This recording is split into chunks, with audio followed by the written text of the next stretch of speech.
bienvenue dans cette première vidéo sur Tour de Plateau, où on va parler des règles d'HeroQuest. Alors, à la base, Tour de Plateau, c'est censé être des vidéos pas trop chiantes à monter pour moi. Sauf que HeroQuest, c'est un gros morceau, il y a beaucoup à dire, et en fait, plus le temps passait, et plus je me suis rendu compte qu'il y a beaucoup à raconter. Donc on va faire une petite exception, sur cette fois il va y avoir un peu de montage, il va y avoir quelques petits bricolages rigolos, vous allez voir, ça va être sympa. Avant de commencer à parler des règles, on va commencer par parler de l'histoire du jeu. HeroQuest est sorti en 1989, sur une idée de Stephen Baker. C'est à la fois un jeu de plateau et un JDR, c'est un peu à la frontière entre les deux. Ça a été produit par MB pour la partie plateau, c'était les spécialistes du domaine, et Games Workshop pour les figurines, parce que MB n'arrivait pas à faire des figurines dignes de ce nom. C'est un jeu où jusqu'à 4 joueurs qui incarnent des héros affrontent un joueur qui incarne le MJ, ou le sorcier Morcar, ou le sorcier Zargon. Ouais, selon les versions, il n'a pas toujours eu le même nom, on va principalement l'appeler le MJ. Le plateau du jeu est fixe, parce que les tests qui ont été réalisés avec un plateau modulable donnaient des résultats pas terribles. Enfin, on va pas rentrer dans les détails du jeu ou de sa conception, je vais vous renvoyer sur la vidéo d'Archaeotoys qui le fait très très bien. Cependant, on va quand même aborder les extensions de ce jeu et la chronologie de leur sortie. Donc, HeroQuest sort en 1989, accompagné de Advance HeroQuest, publié par Games Workshop. C'est globalement le même jeu, il y a plus de mécaniques, c'est plus complexe, et c'est l'ancêtre de Warhammer Quest. Je vais pas trop rentrer dans le détail parce que c'est pas trop l'objet de la vidéo.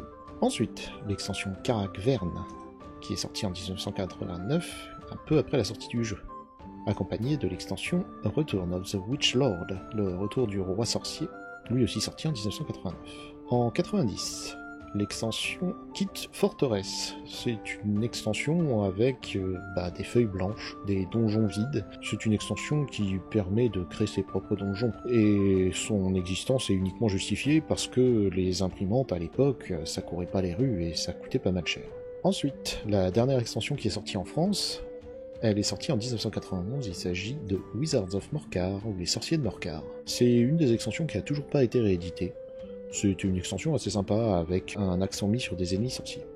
Cependant, il y a aussi une extension qui est sortie en Europe et qu'on a complètement ratée, c'est Against the Ogre Horde. C'est une extension qui n'est pas sortie en France alors qu'elle est sortie partout en Europe, je n'ai aucune idée de pourquoi. En 92, HeroQuest sort en Amérique, accompagné de 2 extensions qui seront réservées aux États-Unis. La première, l'extension du barbare, The Frozen Horror, sort en 1992, et l'autre extension, l'extension de l'elfe, The Match of the Mirror, sort aussi en 1982. A noter qu'en 92, c'est aussi l'année de la réédition de HeroQuest. Et dans cette réédition, il y a le livre de quête La Compagnie de l'Ombre. C'est une quête assez spéciale, qui est réputée parce qu'elle est très compliquée car elle n'a jamais été testée. Et ensuite, plus rien. Pendant une vingtaine d'années, MB ne produit plus HeroQuest. Le prix en occasion est toujours aussi haut, le produit est très cherché, et même les versions incomplètes coûtent pas mal cher. Heureusement, le jeu est pensé pour être remplaçable, aucune figurine n'est vraiment dédiée, la plupart des cartes sont non aléatoires, ça utilise des dés simples à 6 faces, donc bon, on arrive assez facilement à se débrouiller. D'ailleurs, je me permets de parler de 3 extensions. L'extension Champion de l'Empire, qui permet de faire évoluer les héros vers des classes avancées, et les extensions La Forêt Souterraine et La Tanière du Dragon, qui sont de très bonne qualité. Cependant, c'est pas parce que MB a arrêté de produire HeroQuest qu'il n'y a pas de la concurrence qui s'est créée. En 93, Schmidt sort Les Héros de l'Œil Noir, un jeu allemand avec un plateau modulaire. Je le connais assez peu celui-là, mais on peut noter qu'il y a une verticalité assez présente pour représenter les murs.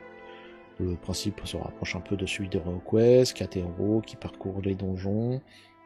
Il y a eu 2 extensions, le Village de la Peur et la Porte du Dragon. Ensuite, on va faire un grand bond jusqu'à 2003, où sort Donjons et Dragons, le jeu de plateau, édité par Parker et Hasbro.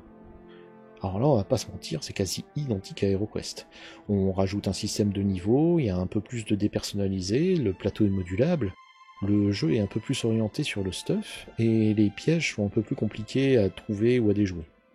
On retrouve 4 héros, un guerrier humain, qui est l'image du barbare, une alpheline voleuse, qui est l'image du nain, une elfe sorcière, qui est l'image du mage, et un clerc humain, qui est censé représenter l'elfe. mais en soi ça me paraît plus logique.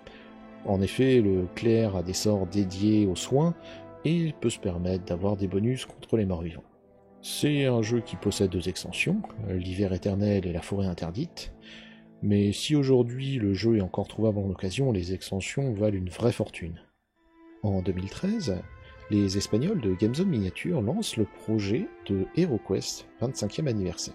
Ils lancent un projet sur Kickstarter en 2014 qui se fait bloquer par Moon Design, propriétaire des droits de HeroQuest sur le moment. L'histoire est assez rocambolesque, mais ils relancent le projet sur une plateforme espagnole qui n'est pas bloquée, et où le projet devient TseQuest. Ouais, parce que TseQuest, en fait, c'est un paladrome. Regardez, si on le met à l'envers... bref, vous avez compris. En 2018, il y a environ 16 000 exemplaires du jeu qui sont prévus. Et beaucoup sont déjà annulés par les bakers qui sont déjà trop impatients. La VF est prévue pour être produite en dernier vu le faible nombre de commandes, soit environ 1000 exemplaires de prévus. On a vu un silence radio jusqu'en 2021, et aujourd'hui le jeu semble être un bide total. Des gros problèmes d'erreur dans le texte, des traductions mal foutues, des figurines mal détourées. Personnellement, je l'ai jamais vu en vente en boutique et même pas sur internet, à part sur le site officiel. Visiblement, un procès en cours côté espagnol, affaire à suivre. Autre affaire rocambolesque liée à HeroQuest, vous avez déjà entendu parler de Orquest Warpath ? C'est la suite du jeu de cartes Orquest qui avait été produit par Maze Games, un projet de Kickstarter qui avait été financé en 2017 et qui avait été bien réalisé en 2019. Ça avait été présenté comme une parodie d'HeroQuest. Warpath, c'est la version avec les figurines. Ça reprend grosso modo le principe d'HeroQuest, mais où on joue des orques à la place des héros. Le premier projet Kickstarter est réalisé par Maze Games en 2018. Mais apparemment il y a eu des soucis et en 2022, Maze Games cherche un repreneur. Ce sera Monolith qui va racheter l'idée. En cherchant un peu sur YouTube, on peut trouver une vidéo de présentation par Maillard en 2023, et le projet Kickstarter a été lancé en 2024. C'est clairement pensé comme un HeroQuest à l'origine, avec juste une inversion des camps entre gentils et méchants. La carte est modulable, il y a une possibilité d'infiltration, et il y a un grand nombre de figurines. Il y en a 172 dans le pledge de base. Autre projet assez proche, qui lui a plutôt bien marché cette fois, Dungeon Saga, sorti en 2015 par les petits anglais de Mantic. Alors clairement, c'est une version améliorée de HeroQuest. Un plateau modulaire, beaucoup de figurines, en format plus petit pour coûter moins cher, mais qui reste de bonne qualité. La boîte ressemble un peu à un livre, c'est joli mais c'est pas super fonctionnel au niveau rangement. Il y a eu une dizaine d'extensions, et j'ai la chance d'avoir l'intégralité de la collection. D'ailleurs, en 2023, les mêmes petits anglais de Mantic ont fait une réédition avec les 4 premières extensions, qu'ils ont appelées Dungeon Saga Origin, une version un peu plus aboutie de leur jeu. En 2005 sort Descent Journey in the Dark par les Américains de Fantasy Flight Games. Là aussi, c'est une version clairement améliorée de HeroQuest. Il y a un plateau modulaire avec un système de clips assez ingénieux. Il y a eu 5 extensions qui incluent Road to Legend, une extension qui est pensée comme un système de campagne assez avancé. Tellement que la deuxième édition, sortie en 2013, toujours publiée par les Américains de Fantasy Flight Games, reprend ce système, mais avec une appli qui permet de créer des donjons assez courts et de faire des parties un peu plus courtes. Il y a eu des dizaines d'extensions sur cette édition, autant en physique qu'en dématérialisé. Il y a même eu un kit de conversion qui permettait de réutiliser les figurines de la première version.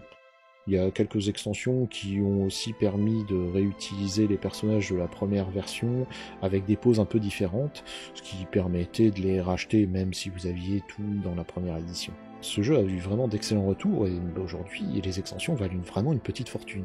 Il y a eu une 3e édition, Descent Legends of the Dark en 2021, toujours publiée par Fantasy Flight Games. C'est toujours un système de plateau modulaire mais cette fois avec de la hauteur. Mais la direction artistique fait beaucoup plus cartoon, ce qui divise pas mal les joueurs. Jusque-là, il n'y a eu qu'une seule extension, et j'ai l'impression que le jeu est un peu mort. Autre projet assez proche, un certain Gloomhaven, sorti en 2017. Là, c'est clairement beaucoup plus pensé comme une campagne à long terme, où les héros sont un peu moins centraux. C'est un jeu qui a eu 2 stand-alone, Gloomhaven, la mâchoire du lion, et Frosthaven, plus récemment. Je me permets de parler de 2 jeux qui ne sont pas sur la liste, mais qui me paraissent quand même assez intéressants. Doom, sorti en 2016, toujours par les Américains de Fantasy Flight Games, Un jeu avec un plateau modulaire, pas vraiment dans l'esprit Heroic Fantasy, mais un jeu qui est très arcade et qui respecte totalement l'aspect FPS du jeu vidéo. Et on a aussi eu le droit à Wolfenstein sorti en 2022, produit par les Polonais de Archon Studio. C'est un jeu assez impressionnant avec un plateau modulaire qui reprend un peu le principe de Dungeon and Laser pour avoir des murs. C'est basé sur les nouvelles séries de jeux avec New Blood, Old Blood, etc. Ça c'est sympa. Et puis nous avons vu la lumière. En septembre 2020, en pleine période de Covid, Hasbro récupère la marque HeroQuest et lance une campagne participative menée par Avalon Hill, une des filiales d'Hasbro. Le 22 septembre 2020, on dépasse 1 million de dollars et une livraison est prévue pour 2021 et elle sera tenue. La campagne permet 2 paliers au choix. Le palier héroïque, qui permet d'acquérir le jeu de base avec les 2 extensions de base, la forteresse de Kellar et le retour du Seigneur Sorcier, et un palier mythique, qui permet d'obtenir en plus une boîte mythique qui inclut les héros bardes, occultistes, druides, des figurines de Mentor et des figurines du Witchlord, ou de Morcar ou Zargon, ainsi que 3 livrets de quêtes, la prophétie de Taylor, le tourment de la Reine des Esprits et la crypte des ténèbres perpétuelles. Fin 2021, sort enfin en boutique le jeu de base, HeroQuest, surnommé système de jeu. Il est accompagné de ces 2 extensions, comme promis, la forteresse de Kellar et le retour des sorciers. En novembre 2021, Hasbro propose aussi l'extension Hero Collection Commander of the Guardian Knight. C'est une extension exclusive à la campagne, produite en des quantités très limitées et qui est quasi introuvable aujourd'hui. Ça inclut la nouvelle classe de chevalier, c'est l'une des premières nouvelles classes et l'une des nouvelles premières extensions depuis les années 90. En août 2022, sort l'extension L'Horreur Gelée, exactement la même que celle sortie aux US. En décembre 2022, l'extension Hero Collection Rogue of the Heir of Elethorn, qui n'a pas été traduite, inclut le roublard. C'est encore une nouvelle extension depuis les années 90. C'est vu comme un prologue au pack de quêtes de l'elfe qui s'appelle le Mage du Miroir. En février 2023 sort l'extension Le Mage du Miroir. En juin 2023 sort l'extension La Lune de la Terreur, qui inclut le chevalier qui était sorti avec la campagne du jeu. C'est la première vraie nouvelle extension depuis les années 90, avec une vraie nouvelle campagne. Ça s'inclut autour de l'histoire du Mage du Miroir encore. Ça le complète. En août 2023, une nouvelle extension de Hero Collection, La Voix du Moine Errant. Une nouvelle extension depuis les années 90, avec le personnage du moine, et surtout la première extension Hero Collection qui est en français. Ensuite, octobre 2023, La Prophétie de Taylor qui inclut l'occultiste, et Le Tourment de la Reine des Esprits qui inclut le barde. C'est toutes les 2 les nouvelles extensions qui étaient présentes dans la Mythic Tier, mais qui restent quand même des nouvelles extensions par rapport à celles sorties dans les années 90. En février 2024, l'extension La Horde des Ogres, qui inclut le druide, c'est pas tout à fait la même extension que celle des années 90. Ils ont ajouté 3 nouvelles quêtes et un nouveau mode de jeu. En décembre 2024, sort l'extension Les Jungles de Deltrac, encore une nouvelle extension qui n'était pas sortie dans les années 90. En avril 2025, sort le Standalone Première Lueur. C'est un nouveau starter pack où il y a pratiquement aucune figurine hormis les héros de base et un dragon. La plupart des ennemis sont en carton avec un support, les décors sont en carton à poser sur les cases, il y a de nouvelles quêtes et une nouvelle phase pour le plateau. C'est pensé pour faire découvrir le jeu à moindre coût. Et enfin, en juillet 2025, l'extension La Crypte des Ténèbres Perpétuelles, la dernière extension du palier mythique, sort enfin. Elle inclut une figurine de dragon en métal, 10 nouvelles quêtes qui ont été réalisées par Joe Manganiello, l'acteur que vous pouvez voir dans Spider-Man, True Blood ou One Piece.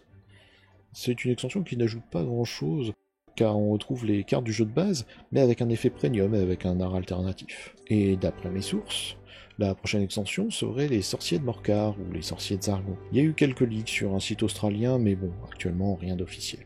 Tout ça dit, on va pouvoir maintenant aborder les règles du jeu. Alors, je vais uniquement aborder les règles de la boîte de base, parce que les règles des extensions viendront avec le temps.